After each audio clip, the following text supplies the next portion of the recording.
La Sacrabaja, La Kustabra, Hinderebo Sabaraye, Cantaraba Satante.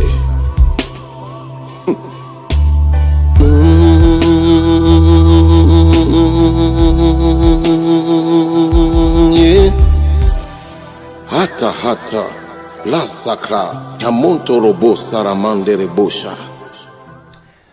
Bonjour, bonsoir, bonjour mesdames et messieurs. Vous êtes naturellement les bienvenus sur LVS TV, La Voix du Sacrificateur. Votre émission, c'est maintenant l'émission Le Prophète. Maintenant le Prophète vous parle, maintenant le Prophète parle, présenté par Thibaut, votre humble serviteur, accompagné donc du prophète Emery Patrice, la voix autorisée de Dieu.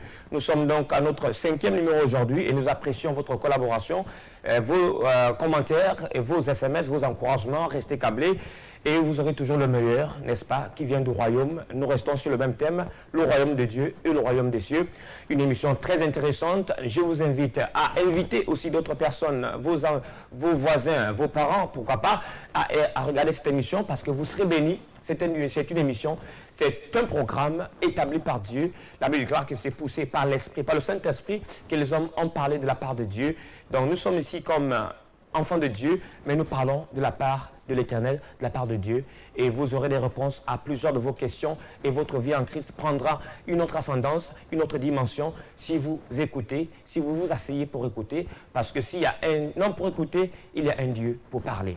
Mesdames et messieurs, une fois de plus, autant pour moi, bonjour, bonsoir pour certains. Encore une fois, vous êtes les bienvenus. Merci d'être nombreux devant votre petit écran. Je suis donc accompagné du prophète Emery Patrice. Bonsoir, prophète. Bonsoir. C'est un plaisir de vous avoir. C'est pas donné à tout le monde. Hein. J'imagine beaucoup vous cherchent. Oui, justement, le plaisir est aussi le mien de pouvoir être là avec toi et puis partager quelque chose avec tous ceux qui nous suivent en ce moment, à qui nous profitons d'ailleurs à saluer, à lancer un coucou. Voilà, que Dieu vous bénisse, vous qui nous suivez en ce moment. Bien sûr. Comme vous avez commencé, n'est-ce pas, par les salutations, je ne vais pas aussi manquer de saluer comme ça le révérend pasteur Alain Roger Boukomba, le PDG, donc le président directeur général de LVS, La Voix du Sacrificateur, télévision, aussi Glenn Tsumbu à la technique, sans oublier Verdi Moussadji, et aussi le diacre Sylvain Koumba, grâce à qui nous arrivons chez vous aujourd'hui, n'est-ce pas, par cette émission qui vous fera du bien. Alors, le décor est planté, nous parlons du royaume des cieux, du royaume de Dieu. Pour ceux qui prennent cette émission en cours, ou pour la première fois pour certains, une petite différence, ou il n'y a pas de différence du tout entre le royaume de cieux et le royaume de Dieu. Voilà, on va revenir. Tout à l'heure, nous irons encore un peu plus en profondeur parce que la dernière fois, nous avons quand même assez creusé le sujet. C'est vrai aussi que nous sommes en train de voir dans quelle mesure organiser une conférence spéciale pour pouvoir parler de tout ça. Parce qu'il faut dire que depuis que du moins le sujet sur le royaume des dieux ou le royaume des cieux, ça fait couler beaucoup d'encre et de salive. Finalement, les gens ne comprennent pas trop, les chrétiens sont à la recherche du ciel, ainsi de suite. Bon, maintenant, il faut dire que, comme nous avons commencé à expliquer la semaine dernière, le royaume de Dieu, c'est la manifestation de la puissance de Dieu. On aura encore l'occasion d'en parler. Et le royaume des cieux, si vous voulez, c'est son impact sur la terre.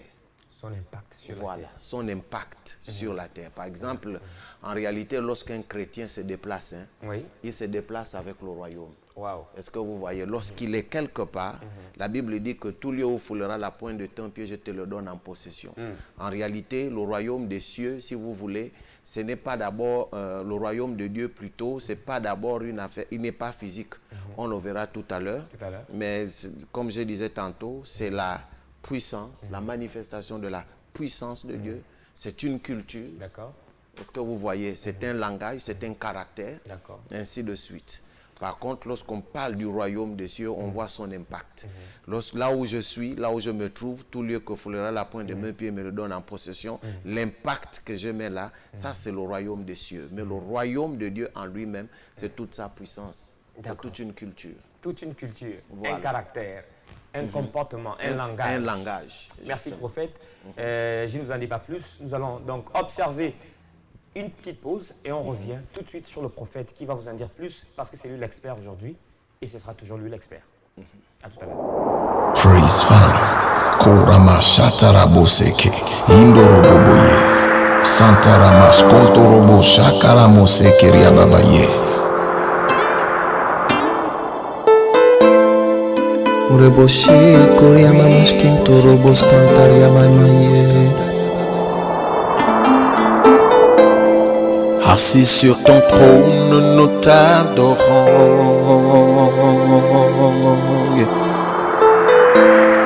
Revêtu d'éclat, tu es élevé.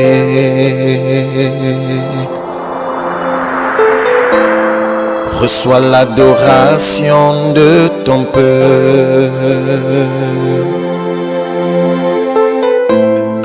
Au-dessus de toi, il n'y a point de Dieu.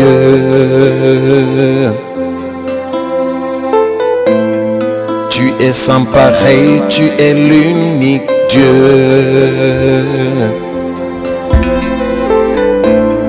Tu as tout créé par ton amour.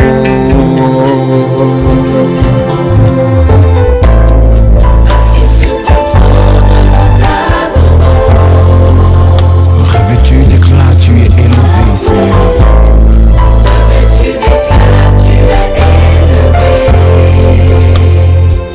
Reçois l'adoration. Reçois l'adoration de ton peuple. Mon silence glorifié. Au-dessus de toi, il n'y a point de Dieu. Tu es sans pareil. Tu es sans pareil, Seigneur. Tu as tout créé par ton amour. Tu as tout créé par ton amour. Reçois l'adoration de ton peuple. Reçois l'adoration. Voilà. Soyez bénis dans le nom glorieux et puissant de Jésus-Christ de Nazareth. Alors, il nous a été, nous continuons toujours sur notre thème intitulé le royaume des cieux ou le royaume de Dieu. Voilà, comme il est écrit sur votre petit écran. Et nous avons comme grand thème, si vous voulez, la pensée de Dieu pour l'homme. Alors, aujourd'hui, nous continuons notre enseignement sur le royaume de Dieu. Donc, avant que d'aller plus loin, nous allons ouvrir nos Bibles dans le livre de Matthieu 6, le verset 33. Voici ce que la Bible dit dans le livre de Matthieu 6. Si la technique est prête, on va y aller. Dans le livre de Matthieu 6, à partir du verset 33. Sinon, rien que le verset 33. Voici ce qu'il est écrit. Cherchez premièrement le royaume et la justice de Dieu, et toutes ces choses vous seront données par-dessus tout. Ne vous inquiétez donc pas du lendemain, quand le lendemain aura soin de lui-même. Mais ce qui nous intéresse ici, c'est le verset 33 de Matthieu 6. Cherchez premièrement le royaume de Dieu et sa justice. Le royaume, je vais relire. Cherchez premièrement le royaume et la justice de Dieu, et toutes ces choses vous seront données par-dessus tout. Voilà. Vous allez comprendre une chose, parce que je sais que le sujet du royaume des cieux ou le royaume de Dieu, si vous voulez, fait couler beaucoup d'encre et de salive. En principe, nous entendons souvent beaucoup de chrétiens dire que je ne cherche pas l'or, comme on le disait la dernière fois, je ne cherche pas la femme, je ne suis pas venu à l'église pour chercher quoi que ce soit ou chercher ceci. La Bible dit que cherchez d'abord le royaume de cieux ou le royaume de Dieu et la justice, ainsi de suite. Moi, je vais d'abord chercher ça. En tout cas, avant d'avoir ceci, l'or ou l'argent, il faut d'abord que je trouve le ciel. En fait, tous les chrétiens sont à la recherche du ciel. Excusez-moi, il faut arrêter de chercher le ciel. Dieu ne nous a pas créés pour chercher le ciel. Et la finalité, ou si vous voulez, l'homme n'a pas été créé pour le ciel. Dans le psaume 115, la Bible déclare, à partir du verset 16, verset 17, du verset 18, vous pouvez aller même jusqu'à la fin, la Bible déclare ceci, que les cieux sont les cieux de l'Éternel, mais il a donné la terre aux hommes. Donc les cieux n'ont jamais été créés pour l'homme. Et l'homme, normalement, il n'a pas besoin de chercher le ciel parce qu'il vient du ciel. J'aimerais que ça soit très clair. Il vient du ciel et il a été établi pour administrer la terre. Pourquoi? Parce que par l'homme, Dieu voudrait étendre son royaume. Et vous voyez ici, par exemple, dans le livre de la Bible, le livre de Matthieu, dans la Bible, le 6:33, la Bible dit que cherchez premièrement le royaume de Dieu ou la justice, ainsi le reste vous sera donné par-dessus tout. Nous allons clarifier les choses. Le royaume, comme on le disait la dernière fois, le royaume de Dieu, c'est toute une culture. Ça n'a rien à voir d'abord avec un lieu physique. Le royaume de Dieu, c'est un langage, c'est une culture. Le royaume de Dieu, c'est la toute-puissance de Dieu en œuvre dans l'homme. Le royaume de Dieu, si vous voulez, je vais vous lire quelques passages que nous avons vus la dernière fois, juste un petit résumé. Le royaume de Dieu, si vous voulez, ici, permettez-moi de revenir légèrement, c'est l'autorité, c'est la gloire, c'est la puissance souveraine de Dieu dans l'homme. Le royaume de Dieu, c'est, si vous voulez, c'est la manifestation de Dieu, c'est son activité. Le royaume de Dieu, c'est une pratique. J'aimerais que les gens comprennent ça. C'est toute une juridiction. C'est la pensée de Dieu pour l'homme. Le royaume de Dieu, comme on le disait la semaine dernière, c'est le règne. C'est la puissance de Dieu. Le royaume de Dieu, c'est une culture, c'est un comportement, c'est un mouvement, c'est une puissance, c'est un règne, c'est un état d'esprit, c'est un langage, c'est le contrôle de toutes choses, c'est une influence, c'est la toute-puissance de Dieu en l'homme. C'est aussi une juridiction. C'est sa présence continuelle en toi. Donc toi qui me suis là, si tu es en Christ Jésus, bien sûr, c'est le pouvoir que Dieu te donne pour causer des changements. C'est ça le royaume de Dieu. C'est l'autorité, c'est la gloire, c'est la majesté, c'est la puissance souveraine de Dieu. Est-ce que vous comprenez? Par exemple, dans le livre des Actes des Apôtres, acte 1, le verset 8, le Seigneur Jésus dit, ne partez pas d'ici, vous recevrez une puissance, le Saint-Esprit survenant sur vous. Waouh! Et j'aimerais encore revenir légèrement sur quelque chose. Toujours dans le livre de Matthieu. Toujours dans le livre de Matthieu, nous restons d'abord dans le verset 6, plutôt Matthieu 6, 33. Cherchez premièrement le royaume des cieux. Vous allez voir que ça, c'est la version Louis II. Dans la version Semeur, on ne parle pas du royaume en tant que tel. La Bible dit, faites du règne de Dieu votre priorité. Waouh! Faites du règne de Dieu votre priorité. Et vous allez voir que tout au long du ministère de Jésus-Christ, écoutez, j'ai fait une étude assez approfondie là-dessus. Et vous allez constater que dans le livre de Matthieu, Marc, Luc et Jean, dans la Bible, même partant de la Genèse, à partir d'Exode même, on commence à parler du royaume jusqu'à Apocalypse.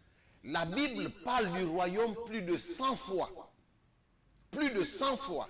Et Jésus-Christ, d'ailleurs, nous n'avons même pas encore commencé à parler de lui. Nous sommes toujours dans la pensée de Dieu pour l'homme. Tout le ministère de Jésus-Christ, si vous voulez, toute la prédication de Jésus-Christ sur la terre était basée sur le royaume. Le royaume de mon Père. Le royaume de mon Père est comme ça. Le royaume des cieux comme ça. Le royaume de Dieu. Le royaume comme ça. En fait, il parlait du règne. Il était en train d'enseigner les hommes la raison pour laquelle il est venu. En fait, l'une des raisons principales de l'arrivée de Jésus-Christ sur la terre, c'était de ramener le règne de Dieu dans le cœur de l'homme.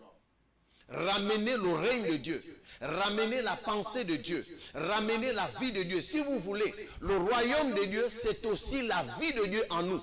C'est sa nature divine en nous. C'est le fonctionnement de Dieu en nous. C'est ça le royaume de Dieu.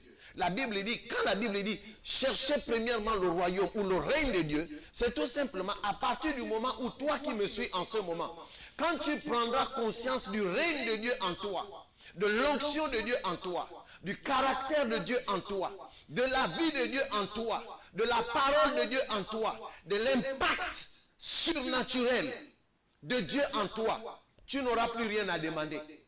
Et d'ailleurs même, la Bible ne nous demande même pas, écoutez, il y a des enseignements qui sont pour les enfants, donc les nouveau-nés, et il y a des enseignements qui sont spécifiques à ceux qui sont matures.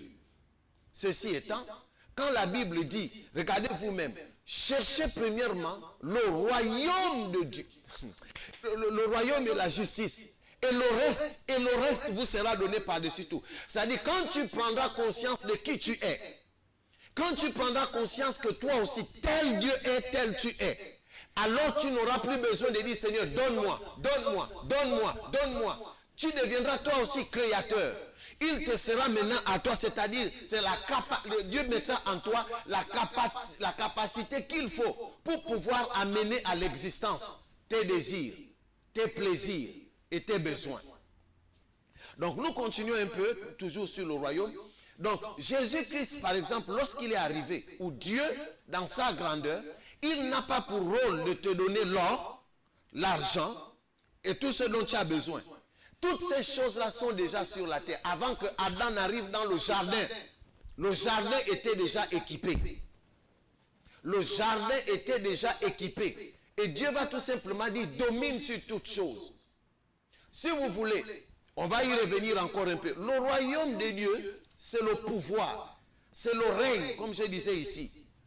La Bible dit, faites du règne de l'Éternel votre priorité.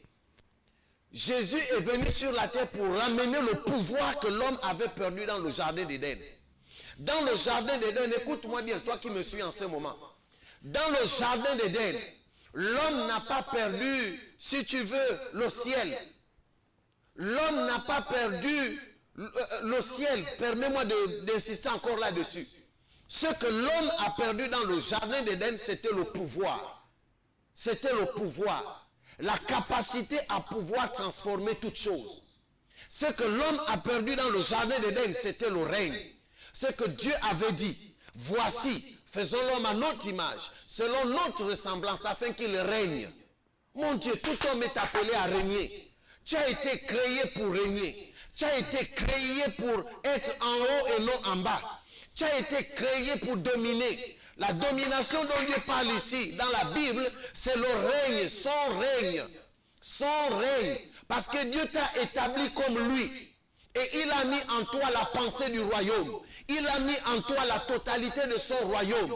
Le royaume de Dieu, c'est sa manifestation, c'est sa puissance, c'est son règne, c'est sa gloire, c'est son caractère, c'est son langage. C'est sa vie en nous. C'est ça qu'on appelle le royaume de Dieu, mon frère. C'est ça le royaume. Laisse-moi d'abord revenir sur quelque chose que nous avons vu la dernière fois. Nous étions obligés de revenir un peu sur ce thème-là parce qu'il nous a été demandé de revenir encore là-dessus parce que plusieurs personnes ne comprenaient pas bien exactement ce que nous, du moins, n'ont pas bien compris. Donc, lorsque Dieu dit domine, en fait, en réalité, dominer veut tout simplement dire règne. Règne. Dominer qui veut dire gouverner. Dominer qui veut dire diriger. Dominer qui veut dire contrôler. Dominer qui veut dire manager. Dominer qui veut dire gérer. Décentraliser. Maîtriser. En un mot, être au-dessus de tout. Celui qui règne est au-dessus de tout. Celui qui règne comme l'aigle, il est toujours dans les cieux. Il est toujours dans les airs. Il voit tout. Et donc, quand même Jésus dit, voici je vous ai donné le pouvoir. Le pouvoir ici, c'est toujours le règne. C'est ça aussi le royaume de Dieu, c'est le pouvoir de Dieu en nous. Cherchez premièrement quoi? Le royaume de Dieu, ça veut dire quoi? Cherchez à faire revenir en vous. Ayez conscience du royaume de Dieu en vous. Ayez conscience de la puissance de Dieu en vous. Ayez conscience de la présence du Saint-Esprit en vous. Et maintenant, le reste là, le reste que vous voulez là, l'or et l'argent dont vous cherchez partout, où vous devenez même des rosicruciens, des francs-maçons, des bandits, des braqueurs, parce que vous êtes à la recherche de toutes ces choses-là. Le Seigneur Jésus vous dit non, ce n'est pas ça d'abord qu'il faut chercher. Revenez d'abord à Christ Jésus, puis recevez le royaume, recevez la grâce, recevez l'onction, recevez la puissance, Ne vous éloignez pas d'ici. Dans Acte 1, le verset 8, il dit, ne vous éloignez pas d'ici, mais vous recevrez une puissance. Vous recevrez le royaume. Vous recevez, et la Bible dit, le royaume en question, ce n'est pas physique. On va lire un verset rapidement si les techniciens nous le permettent. Nous avons encore un peu de temps. Luc 17, je crois, le verset... Luc 17, le verset 20. Hein? Je crois que c'est ça. Luc 17, le verset 20. Puis nous reviendrons encore sur le pouvoir. Luc 17. Luc 17, le verset 20. Écoutez ce que le Seigneur Jésus dit ici. Les pharisiens demandèrent à Jésus quand viendrait le royaume de Dieu. Il leur répondit, le royaume de Dieu ne vient pas de manière à frapper les regards. On ne dira point, il est ici ou il est là, car voici le royaume de Dieu est au milieu de vous. Non, écoutez. Je reprends le verset 20. Les pharisiens demandèrent à Jésus, quand viendrait le royaume de Dieu, il leur répondit, le royaume de Dieu ne vient pas de manière à frapper les regards. On ne dira point, il est ici ou il est là, car voici le royaume de Dieu est au milieu de vous. Dans d'autres versions, on dit même, il est, dans Matthieu, Jésus dit même, il est au milieu de vous. Et il dit encore, il est en vous. Il est parmi vous. C'est-à-dire son règne. C'est-à-dire sa gloire. Quand on parle du royaume de Dieu, on parle de la manifestation de la gloire de Dieu. On parle de la gloire manifeste de Dieu. C'est ça le royaume. Arrêtez d'aller chercher ailleurs. Et je ne comprends pas pourquoi les chrétiens aujourd'hui, tu entends un chrétien, tu es chrétien depuis, je ne sais pas, belle lurette, depuis Mathusalem, tu continues à chercher le ciel.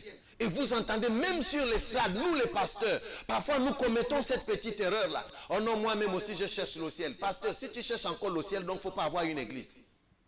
Excusez-moi de vous dire ça comme ça. Tu ne peux pas chercher le ciel. Un pasteur ne cherche pas le ciel. Un chrétien ne cherche pas le ciel. Jésus ne nous a pas établis pour chercher le ciel. Le ciel était naquis pour chaque enfant de Dieu. Le ciel était naquis. Dieu n'a jamais dit chercher le ciel. Non. Parce que quand Dieu dit chercher ma face, ça veut tout simplement dire chercher à mieux me connaître. Lisez la Bible. Allez-y en profondeur parce que c'est encore possible. Il n'y a pas un avion qui va nous prendre tout de suite là pour dire allons-y au ciel. À moins que tu ne meurs. Ceci étant, le royaume de Dieu c'est toute une culture. C'est toute une culture. C'est sa gloire. C'est sa puissance. C'est sa majesté. Hein? C'est le fonctionnement même des fils sur la terre. Dieu n'a pas besoin de serviteurs. Il a établi des fils. Nous sommes tous fils. À tous ceux qui l'ont reçu, il leur a donné le pouvoir de devenir fils. Le fils en hébreu veut dire c'est celui-là qui est comme son père, qui fait comme son père. Il est semblable à son père. Il fonctionne comme son père. On reconnaît les traits de caractère en lui. Quand on le voit, on voit automatiquement le père. Il n'y a pas de différence entre le père et le fils. C'est ce que nous sommes en Christ Jésus. Il ne doit pas exister de différence entre Jésus-Christ et nous. Il ne doit pas exister de différence entre le Créateur et nous. Parce que le royaume de Dieu en nous nous amène dans la création. Nous sommes aussi des créateurs en Christ Jésus. J'espère que je suis... on ne peut plus clair en ce qui concerne le royaume de Dieu. Maintenant, quand on parle, parce que jusqu'à présent, nous nous appuyons encore sur le royaume de Dieu. Mais quand on parle du royaume des cieux, on parle de son impact. Son impact sur la terre.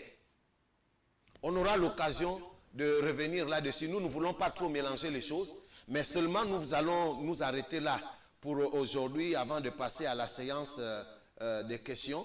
Donc vous voyez ici, Jésus dit, non, ce royaume-là n'est pas à attirer les regards, plutôt n'est pas de manière à frapper les regards. On ne dira pas que c'est ici, mais il est au milieu de vous. Il est en vous. Vous recevez une puissance. Le Saint-Esprit survenant sur vous C'est ça le royaume. Le royaume même, si tu veux, on va simplifier. C'est le Saint-Esprit en toi. Donc n'allez pas chercher, comme je le disais tantôt, je sais que beaucoup de questions sont posées, mais oui, prophète, vous dites ça, nous, on nous a toujours dit qu'il faut chercher le ciel. Un chrétien, ce n'est pas quelqu'un qui cherche le ciel. De toutes les manières, on y reviendra. On va traiter de beaucoup de sujets. Nous parlerons aussi de qui est le chrétien. Qu'est-ce que ça veut dire être chrétien? Je suis sûr qu'après, ça va te changer. Donc, Jésus-Christ, pour finir cette première partie, la présence de Jésus-Christ sur la terre, si tu veux tout simplement savoir, le but principal de Jésus-Christ sur la terre n'était pas d'abord celui de sauver l'homme. Parce que sauver l'homme n'est que le moyen de la fin. Jésus voulait d'abord restaurer le royaume de Dieu. Ramener le royaume de Dieu. Et une fois le royaume de Dieu en place, puis il t'a sauvé. Le sang de Jésus, je vais peut-être te choquer un peu. Le sang de Jésus, à la base, a coulé d'abord pour... Pardon. Ok. On va revenir tout à l'heure. Je ne sais pas, je me tourne du côté du présentateur. Merci. Merci. Donc nous allons, avant de passer à la deuxième partie, je veux juste rappeler à ceux qui regardent cette émission que vous avez la possibilité, comme vous pouvez voir au bas de votre petit écran, le numéro de téléphone, donc pour envoyer des SMS, des commentaires, pourquoi pas des questions par rapport au message ou par rapport à d'autres interrogations que vous avez. Peut-être à l'église, vous n'avez pas la possibilité de demander à votre leader ce que c'est, comment comprendre tel ou tel passage. Ici, en direct, vous pouvez envoyer un message et le prophète Emery Patrice, la voix autorisée de Dieu, se fera le plaisir, n'est-ce pas, de vous répondre ou alors de vous apporter un élément de réponse ou alors de tenter d'apporter des éléments de réponse à votre question. Nous restons toujours en direct depuis LVS, la voix du sacrificateur. On se retrouve dans la deuxième partie avec vous, bien sûr, avec votre participation, votre collaboration, vos questions que j'attends ici au 04 35 10 79 pour les poser au prophète. On se retrouve après cette petite pause. Hirebo chandara bakuria babai. Ouais, c'est toi qui est le Dieu d'amour, le Saint des saints, le Dieu des dieux. C'est toi qui est le roi de gloire, celui qui est, qui était et qui vient. C'est toi qui est celui qui vit d'éternité en éternité. C'est toi. Alors, merci à vous. On revient donc dans la deuxième partie de cette émission, l'émission Maintenant le prophète parle, qui est à son 5e numéro, grâce à vous. Et nous apprécions, comme je disais au départ, vos SMS, vos commentaires, votre soutien, pourquoi pas. Ça peut être aussi financier, pourquoi pas, pour soutenir cette émission. Appelez le numéro, le 04 35 10 79. Après l'émission, vous appelez, mais pendant l'émission, envoyez simplement les SMS. Nous apprécierons tout don, pourquoi pas, pour soutenir cette émission, qui est une œuvre, qui est l'œuvre de Dieu, pas l'œuvre d'un homme. Parce que c'est poussé par le Saint-Esprit que les hommes parlent de la part de Dieu. Donc s'il parle de la part de Dieu, te fait du bien, tu dois s'aimer, tu dois apporter ta contribution et Dieu te fera du bien par le biais de son serviteur. Prophète, on revient à vous. Oui. Merci. C'était édifiant, plus qu'édifiant. Le français est faible, mais on se contente des mots du français. On se contente des mots voilà. du français, justement. D'accord. Le français dit c'est édifiant. On va s'arrêter là en disant que c'est édifiant. Sinon, je dirais plus qu'édifiant. Et pour ceux qui regardent cette émission également, je crois que beaucoup apprennent beaucoup de choses. Et il y a tellement de questions dans nos églises qui restent sans réponse parce que les uns et les autres ne prennent pas le temps de sonder les Écritures. Mais lorsque vous avez quelqu'un qui va dans les profondeurs de Dieu, parce que le Saint-Esprit sonde les profondeurs de Dieu, et s'il est en l'homme, l'homme peut également, par le Saint-Esprit, sonder les profondeurs de Dieu. Tel est le cas du prophète Patrice Emery. Aujourd'hui, je commence par la première question, une question de nos téléspectateurs, sinon de l'un de nos téléspectateurs. C'est une femme qui écrit par rapport à votre intervention la semaine dernière, qui disait plus de condamnation pour ceux qui sont en Christ. Alors, elle semblerait ne pas être d'accord avec cette affirmation, pourtant biblique. Justement, en fait, peut-être que les gens ne comprennent pas bien les choses. Lorsque tu es dans le monde, tu as une nature, ça c'est tous les chrétiens le savent. Tu as une nature du péché. On va dire ça comme ça. Tu es loin de Dieu et tu n'es pas considéré comme fils. Parce que déjà le royaume de Dieu n'est pas en toi. Et ce qui fait que tu te comportes exactement comme le monde te demande de te comporter. Œil pour œil, dent pour dent, vengeance à gauche, vengeance à droite, ainsi de suite. En fait, normalement, quand on est dans le monde, on est pécheur. Dans ce sens que le pécheur ici, ce n'est pas forcément celui qui tue ou qui vole. Mais quand on dit pécheur, quand Dieu t'appelle pécheur, ce n'est pas par rapport à tes actes. C'est par rapport à ta nature. Il faut que les gens le comprennent bien. Dieu appelle le mondain pécheur, pas parce qu'il a volé, pas parce qu'il a tué, pas parce qu'il a violé, pas parce qu'il a braqué. Non. Ça, ce sont les actes du monde, les actes du péché, si vous voulez. C'est même l'expression du pécheur. Est-ce que vous voyez? Mais dans le monde, Dieu t'appelle pécheur, c'est tout simplement, c'est ta nature. C'est à cause de ta nature. C'est pourquoi il dit tu es pécheur. Vu que tu es loin de lui, donc ta nature, à cause de ta nature, on t'appelle pécheur. Il faut que ça soit clair. Maintenant, quand tu es en Christ Jésus, la Bible dit que celui qui est en Christ est une nouvelle créature. Vous voyez que là, on est légèrement en train de parler déjà du chrétien, des choses que nous parlerons bientôt. Un chrétien, si vous voulez, lorsque quelqu'un est en Christ, quand la Bible dit il est une nouvelle créature, ça veut dire quoi? C'est une créature qui n'a jamais existé. Quelque chose de nouveau, c'est quelque chose qu'on n'a jamais vu. C'est une espèce nouvelle, une denrée rare, c'est quelque chose qu'on n'a jamais vu. C'est ce que la Bible exprime ici. Est-ce que vous voyez? Tu es une nouvelle créature veut tout simplement dire que tu n'as jamais existé avant. Maintenant que tu es créé, on ne parle même pas de la recréation, on parle de créer parce que tu es une nouvelle nature, et plutôt une nouvelle créature. Ça veut dire quoi? Les choses anciennes sont passées. Ça veut dire que tu n'as plus de passé. Tu es une nouvelle créature. Personne ne te connaissait, mais maintenant on va te connaître en tant que nouvelle créature. Exemple d'Adam dans le jardin d'Éden. Adam n'avait pas de passé, il n'avait ni commencement ni fin, il est seulement, du moins Dieu l'a créé. Son commencement c'est quand Dieu l'a créé. Donc Adam avant la chute n'avait pas de passé. Adam a commencé à avoir un passé, c'est quand il a chuté. Est-ce que vous voyez? Mais la Bible dit maintenant, tu es une nouvelle créature à la gloire de Dieu le Père.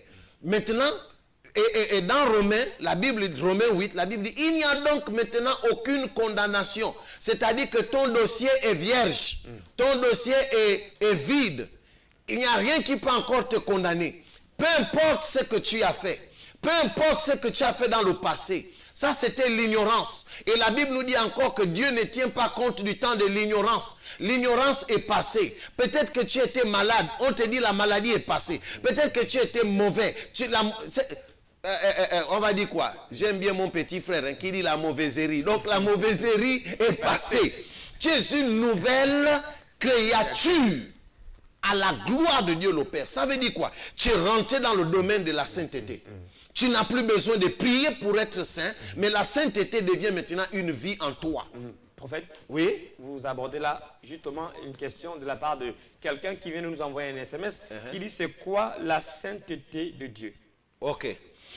Aïe, aïe, aïe. C'est pas signé, donc... Nous allons revenir là-dessus. Merci déjà de poser toutes ces questions parce que ça fait partie de notre chronogramme d'émission. En fait, la sainteté de Dieu, si vous voulez, c'est la vie de Dieu en nous. La justice de Dieu. La justice de Dieu en nous. Oui, la gloire... Ah, on parle ici de la justice. La justice de Dieu. Ah, donc c'est plutôt la justice de Dieu. Ok, d'accord. Waouh. Ok, on va simplifier les choses. D'accord. La justice, c'est la droiture. La justice de Dieu pour l'homme, si vous voulez, c'est-à-dire revenir aux choses initiales. C'est-à-dire que tu as été créé correct, sans péché, sans ride, ni rien de semblable. La justice de Dieu, c'est sa droiture. C'est le fait que tu ne sois pas condamné. tu es justifié. Comme on parlait tout à l'heure de la nouvelle créature. Donc la nouvelle créature n'est pas une créature condamnée, n'est pas une créature qui existait avant, mais c'est une créature qui est seulement née. C'est comme un bébé. Vous ne pouvez pas demander à un bébé qui sort du ventre de sa mère que quel est ton passé. Il n'a pas de passé. Il est encore droit. La justice de Dieu, c'est sa droiture. C'est le fait qu'on ne trouve rien de semblable en lui. Donc quand Dieu dit chercher premièrement le royaume de Dieu et la justice, c'est-à-dire le fait de lui ressembler. Quand on parle de la justice de Dieu ici, on parle de la ressemblance, le fait de parler comme lui, de fonctionner comme lui. Parce qu'en Dieu, il n'y a point d'ombre de variation. Il n'y a pas de péché, il n'y a pas de mauvais langage, il n'y a pas de mensonge, il n'y a rien. Dieu est juste. C'est-à-dire sans tache ni rien de semblable. Alors, en un mot, lorsqu'on est en Christ Jésus, on a retrouvé tout ça. Et quand tu es juste, nul n'a le droit de te condamner sur quoi que ce soit. Même pas ton père. Alors, je reviens sur le 2 Corinthiens 5, 17, je crois, qui dit, nous sommes une nouvelle créature. Une nouvelle créature. Les choses anciennes sont passées. Mais je crois comprendre un peu la préoccupation de certains téléspectateurs, parce que quand vous dites, c'est une espèce qui n'a jamais existé, alors quand ils se regardent, c'est la même personne qui autrefois faisait des choses. Alors, qu'est-ce qui a changé finalement? Premièrement, j'ai parlé, on revient encore, heureusement qu'on est toujours sur le thème du royaume. Bien sûr. Est-ce que vous voyez? Écoutez, qu'est-ce qui a changé? C'est ton caractère. Qu'est-ce qui a changé? C'est ta vie. Qu'est-ce qui a changé? C'est ton langage. Qu'est-ce qui a changé? C'est maintenant la présence de Dieu en toi par son Saint-Esprit, qui vient loger dans ton esprit. C'est-à-dire l'invisible de Dieu vient loger dans l'invisible de l'homme, qui est l'esprit, dans un corps visible, sur une terre physique. Est-ce que vous voyez?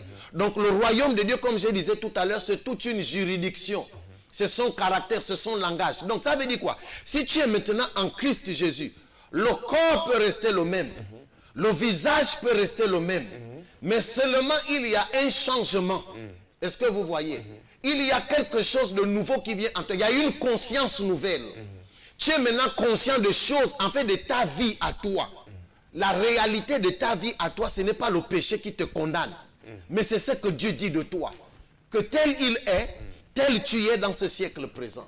La réalité là-dedans, c'est que comme Dieu est, tel tu es. Comme Dieu pense, tel tu penses. Comme Dieu agit, tel tu agis. Comme Dieu décide, tel tu décides. La réalité est que le Saint-Esprit est maintenant venu en toi, dans toute sa totalité. Amen. La réalité est que tu prends maintenant conscience du pouvoir que Dieu t'a donné. C'est-à-dire la capacité ou l'habileté surnaturelle de pouvoir causer les changements. Maintenant, ça veut dire quoi? C'est ton âme qui doit maintenant être convertie. C'est-à-dire que ce que l'esprit t'inculque, c'est ce que tu inculques à ton âme.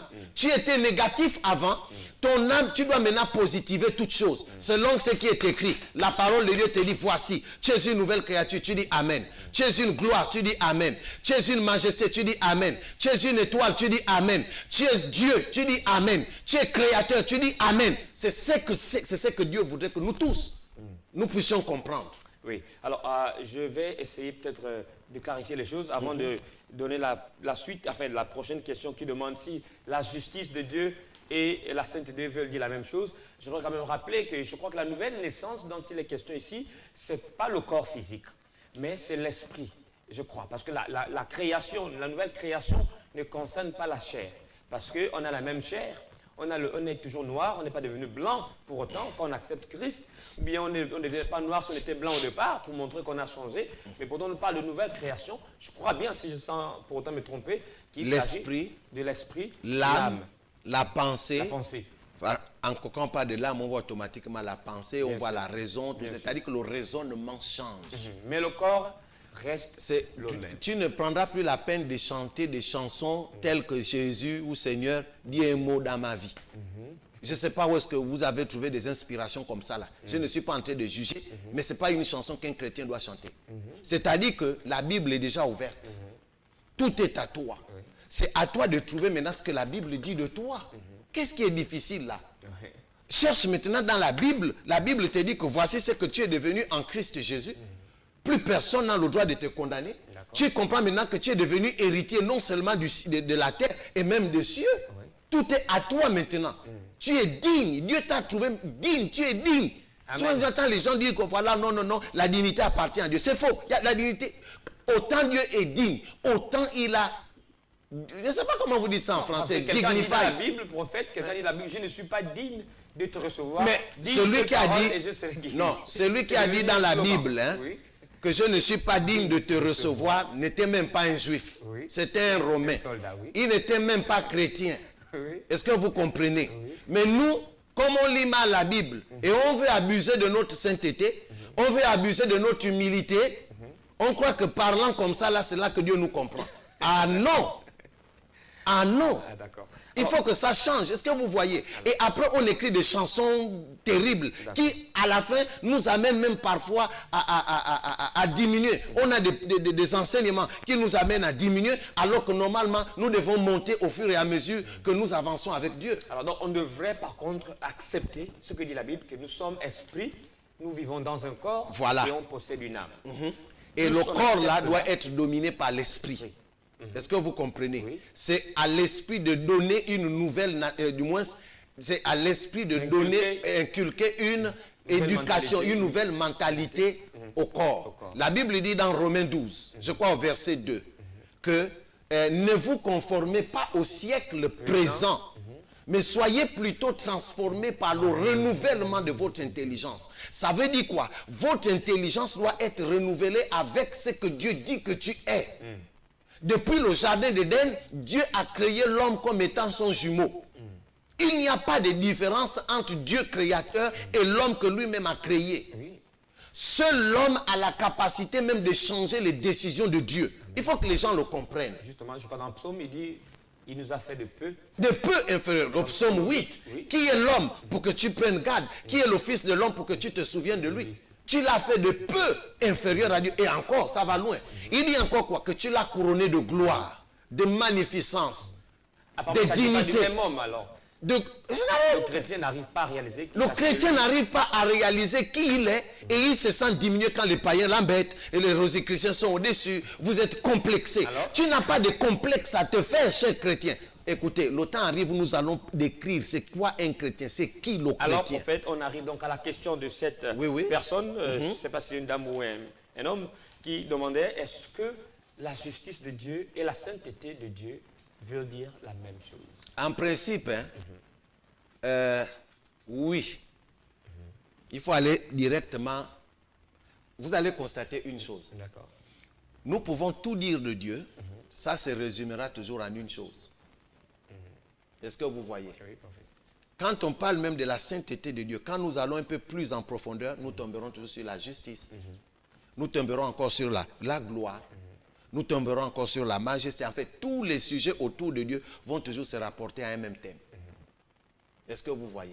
Parfois, beaucoup de choses vont venir, on va juste ajouter. Ça, c'est juste pour embellir. Est-ce que vous voyez? Oui. Quelqu'un qui est juste, c'est quelqu'un de saint. Est-ce que vous voyez? Oui. Encore que même quand on parle de la sainteté, ça va plus loin. La sainteté de Dieu ne s'arrête pas. Peut-être que c'est de ça que nous parlerons la prochaine fois, vu que les gens insistent, les questions insistent là-dessus. Mais quand nous parlons même de la sainteté de Dieu, nous reviendrons encore sur le royaume. Parce que la sainteté de Dieu découle aussi de son langage. Quand Dieu dit, voilà, ok, merci d'abord d'avoir posé cette question. Quand Dieu dit, soyez saints comme je suis saint, il ne nous demande pas d'aller prier pour se sanctifier. Parce que quand nous sommes en Christ Jésus, nous sommes déjà saints. Est-ce que vous voyez? Quand nous sommes en Christ Jésus, nous sommes déjà saints. Mais quand la Bible dit soyez saints, ici c'est au niveau du langage, au niveau de la réflexion, au niveau du caractère. C'est-à-dire que pensez maintenant comme Dieu. Agissez maintenant comme Dieu. Parce que toutes les pensées de Dieu sont saintes ou saines, c'est selon.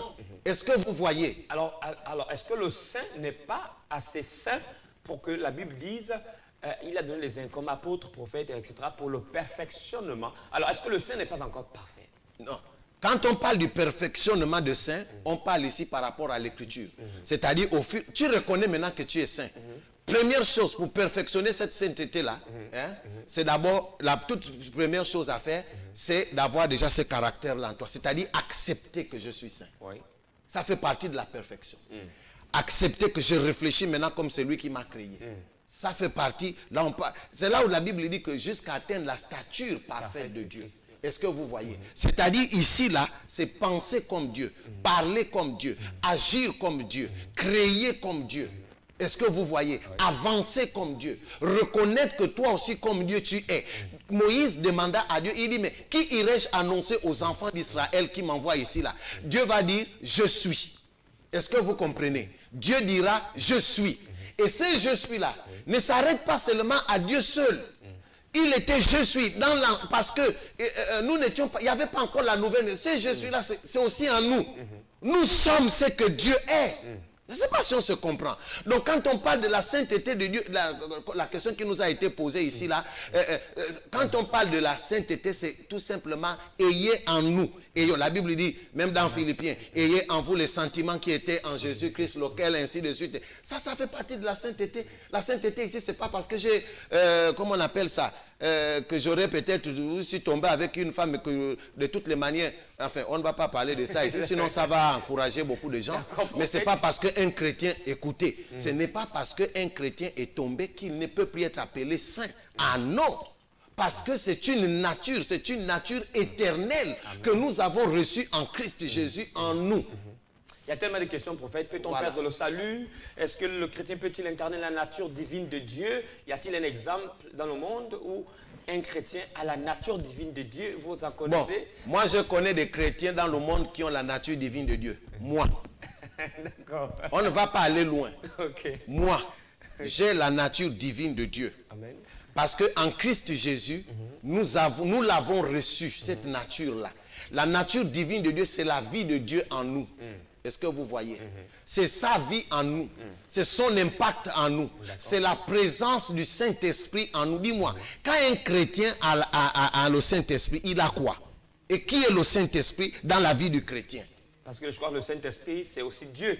Mais pas aussi. Le Saint-Esprit, c'est Dieu. Égal à Dieu. Voilà. Donc si le Saint-Esprit est à l'homme, c'est-à-dire que Dieu est dans l'homme, ou en l'homme, c'est selon, mais ça veut aussi dire que l'homme dans sa grandeur a revêtu. Nous tous en Christ Jésus, peu importe le chrétien, nous tous en Christ Jésus, nous avons revêtu la nature divine de Dieu. Quand nous avons été à l'école, on nous a appris que l'eau n'a pas de couleur, l'eau est incolore, indolore, mais prend la forme du récipient qui le contient. Alors si nous sommes en Christ, on prend la forme de Christ. On prend la forme de Christ, nous sommes Christ. On devient Christ, on devient voilà. Dieu. Et nous ne sommes pas des petits Christ. Il faut qu'on arrête ça. Nous sommes Christ. La Bible ne dit pas que nous sommes des petits Christ ou des petits Jésus. Petit Jésus n'existe pas. Il n'y a que Jésus. Celui qui m'a vu a vu Jésus. Amen. Voilà. Alors, je crois que... Non, il nous reste encore quelques petites minutes. Alors, je vais continuer donc, en disant, lorsque vous dites que vous avez la nature de Christ en vous, donc la nature divine qu'un chrétien doit incarner, je parie que quelqu'un serait tenté de dire, mais vous ne marchez pas sur l'eau, comme Christ qui était divin, vous ne multipliez pas le pain. Est-ce que ça c'est quand même terrible, hein? La nature divine de Dieu ne veut pas forcément dire que marcher sur l'eau. Parce qu'il y a des choses que nous ne pouvons plus faire de nos jours. Il y en a qui ont tenté de le faire, j'aurais appris, et qui se seraient noyés parce qu'ils ont voulu montrer qu'ils étaient Dieu. Bon, là-bas c'est eux. Mais ça ne veut pas dire que c'est une impossibilité pour l'homme. Encore que pour le faire, il faut d'abord savoir pourquoi je dois le faire. Pierre l'a fait. Et c'est pour quel but? Est-ce possible? D'accord. Est-ce qu'on comprend bien? Est-ce possible? Pour quel but? Par exemple, aujourd'hui, là, si un chrétien se lève et qu'il dise « je vais arrêter la pluie », il faut d'abord chercher à savoir pourquoi tu vas arrêter la pluie. Parce que la pluie que toi tu veux arrêter là, il y en a aussi qui ont mis des plantes, qui ont planté, tout, qui en ont besoin. Bien sûr. Mais c'est pour quel but? Dans quel sens tu veux arrêter la pluie? Et qu'est-ce qui te pousse à prendre une décision de vouloir arrêter la pluie? Il y a des hommes de Dieu qui ont arrêté les avions, qui ont bloqué les avions. J'aurais appris Talingano et beaucoup d'exemples. Mais oui, ça prouve quand même que l'homme a la capacité de faire des choses qui dépassent l'entendement humain. Il y a des témoignages, il y a des gens qui peuvent en témoigner. On n'est pas forcément là pour parler, mais il n'y a pas meilleur témoignage que soi-même. Bien sûr. Il m'est arrivé à plus de 2-3 reprises au cours d'une campagne d'évangélisation. Il pleut abondamment et je me lève, je dis j'arrête cette pluie-là dans le nom de Jésus. Et à l'instant, la pluie s'est arrêtée. On a continué notre campagne. Est-ce que vous voyez? Les incrédules certainement parleraient de coïncidence. Oh, tous ceux qui ne croient pas, ils ne croient pas en tout cas. alors prophète, il nous reste 2 minutes au maximum. Alors, pour boucler ce message, parce que nous sommes arrivés au terme de l'émission, mais je vous laisse quand même, peut-être, pourquoi pas, donner envie à quelqu'un de suivre le prochain numéro en donnant, voilà, petite conclusion. Je voudrais, aujourd'hui, c'était tout simplement la continuité, la conclusion un peu de notre thème que nous avons déjà vu pendant plus de deux fois. Sur le royaume de Dieu. Je voudrais tout simplement dire à tous les chrétiens qui nous suivent en ce moment qu'en réalité, Dieu ne nous appelle pas à chercher le royaume des cieux ou le royaume, je ne sais pas comment vous appelez ça. Si vous voulez, le chrétien n'a pas été créé pour le ciel. Le ciel est un acquis à partir du moment où nous sommes en Christ Jésus. Le ciel fait partie de notre héritage, si vous voulez bien. Et d'ailleurs même, on ne peut même pas dire que le ciel fait partie de notre héritage, parce que ce ciel-là, dans le jardin d'Éden, nous ne l'avons jamais perdu. Ce que nous avons perdu dans le jardin d'Éden, c'était le royaume de Dieu, c'est-à-dire la puissance de Dieu en nous, le pouvoir de Dieu en nous. Jésus-Christ est venu sur la terre pour ramener le pouvoir dans le cœur de l'homme, pour ramener la pensée de Dieu dans le cœur de l'homme, pour ramener la vie de Dieu dans le cœur de l'homme, pour lui redonner le pouvoir de pouvoir dominer sur toutes choses. Ça, c'est ce que le chrétien qui me suit en ce moment doit comprendre. Qu'en réalité, lorsque tu es en Christ Jésus, tu as déjà reçu ce pouvoir-là. Il a dit à tous ceux qui l'ont reçu, il leur a donné le pouvoir de devenir enfants de Dieu. Il faut que vous le compreniez. Donc, c'est un pouvoir que nous avons reçu. À partir du moment où nous sommes en Christ Jésus, le pouvoir, la puissance, la majesté, la gloire, l'honneur, toute la totalité de ce que Dieu est déjà en nous. Amen. Et maintenant, les Écritures nous aident tout simplement à comprendre et à pouvoir nous déployer. Si nous sommes en Christ Jésus, ce pouvoir nous déployer. Ce pouvoir déployer le Christ qui est en nous. Ce pouvoir démontrer, si vous voulez, la puissance qui est en nous. Ce pouvoir l'amener parce que nous avons une mission. C'est de transformer la terre. Amen. Nous avons une mission. C'est d'amener, si vous voulez, c'est d'étendre le royaume de Dieu dans toute sa grandeur. Amen. Donc, pour finir, je crois, bon, tout simplement pour dire à celui qui me suit, écoute, tu n'as pas besoin d'aller chez les tradis praticiens ou les ngangas ou les rosicruciens pour manifester ta puissance. Tu es un homme glorieux. Amen. Tu es une étoile. Tu es un homme puissant. C'est tout simplement accepte Jésus-Christ. Viens à Christ. Et toutes ces choses-là te seront données par-dessus tout. Amen. Ceci étant, donc vous qui nous suivez, soyez bénis. Le numéro est là. Et que Dieu vous bénisse encore une fois. Amen, amen. C'est un plaisir, prophète. Le temps est tellement court, on n'a pas l'impression qu'on vient de passer 1 heure. C'est tellement intéressant à l'échange. Donc sur ce, je vous invite à regarder le prochain numéro. Donc c'est lundi prochain, à partir de 17h, c'est sur LVS, la voix du sacrificateur. Moi je m'appelle Thibaut, votre humble sacrificateur, votre humble serviteur. Je profite aussi de l'occasion pour dire merci à celles qui regardent cette émission de près comme de loin. Donc la prophétesse Pamela Mamengi, Maman Aleta, la prophétesse Aleta aussi, pourquoi pas, et le PDG de cette chaîne. Donc le révérend pasteur Alain Roger Boukomba, grâce à qui nous sommes là, nous sommes chez vous. Merci, que Dieu vous garde. Pour la prochaine émission, on se retrouvera. Bye bye.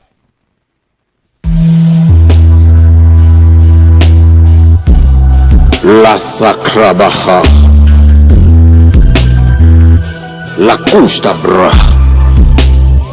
Hinderebo Sabaraye, Kantaraba Sakate.